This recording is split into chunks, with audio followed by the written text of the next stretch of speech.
so I have this question for you and I'm gonna translate it for everyone.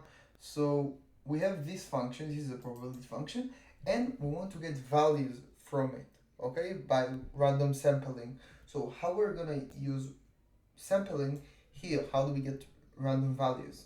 So we are gonna use the inverse function, meaning we're gonna get values from a uniform distribution that we assume we can, and then we're going to look for the value that this function gives given the uniform value. So let's go over it. So first of all, they ask us what is c here. So we know that the sum of the integral from minus infinity to infinity is going to be 1. So we can just go over it. So from minus infinity to infinity, okay, we go here from minus infinity to infinity of f of x equal 1. And then I just separate it into each area from 0 to 1, from 1 to infinity, and from minus infinity to 0. So from minus infinity to 0, we know it's 0 because this is the definition of the function. And now we know this sum have to be 1. So what I did is solving the integral. So I took c out because it's a constant. And now when I did the integral, I got the value of c, okay, after a little bit. This is a limit of e in minus infinity, which is going to 0, etc. So we got the limit that c equals 1 divided by 1.5 times e minus 1, okay? So this is the value of c.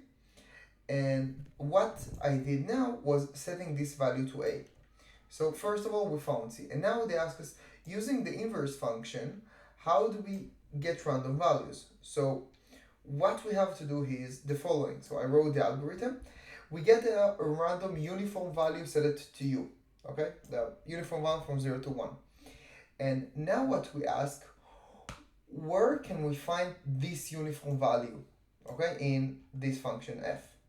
So how did I do it? So I ask myself, if u is bigger than a, meaning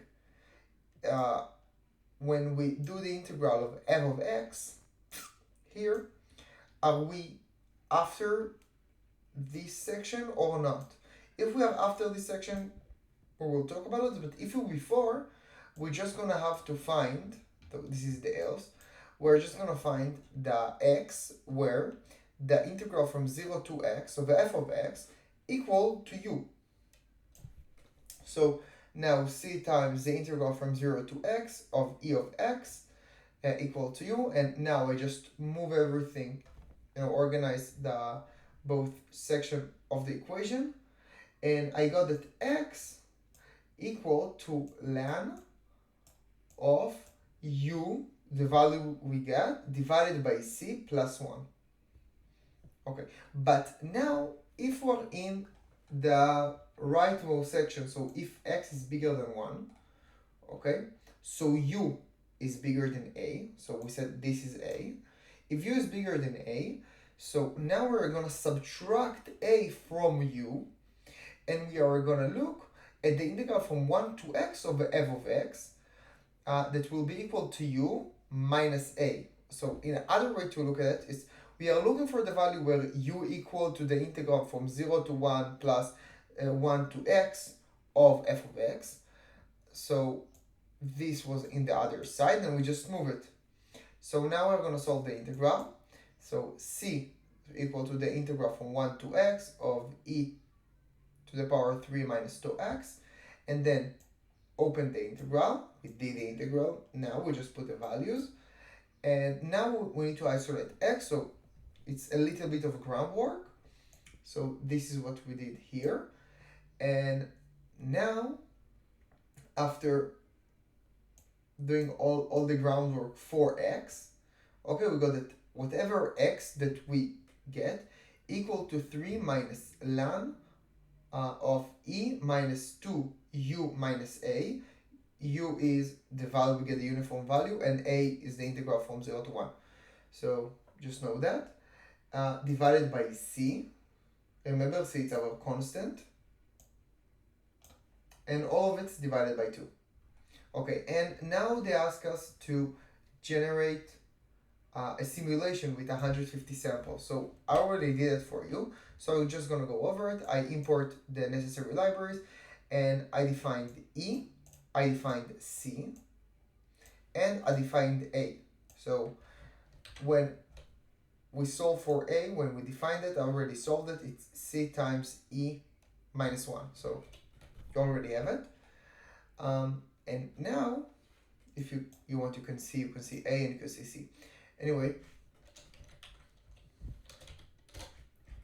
you can see both of them.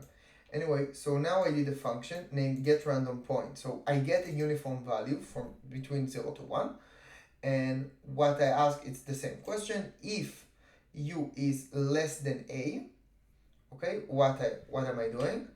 I'm just doing this section. So this is if U is less than or equal to A.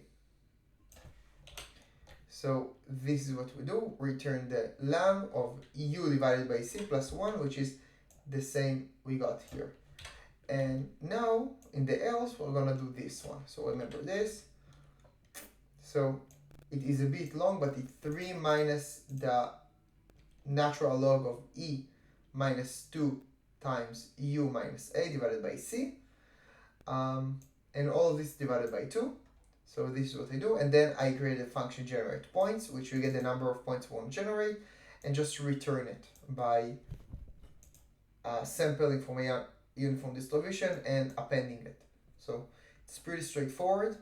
And then I just created a plot of 1,500 points. Of course, I can change it to be whatever number I want. And this is what we get.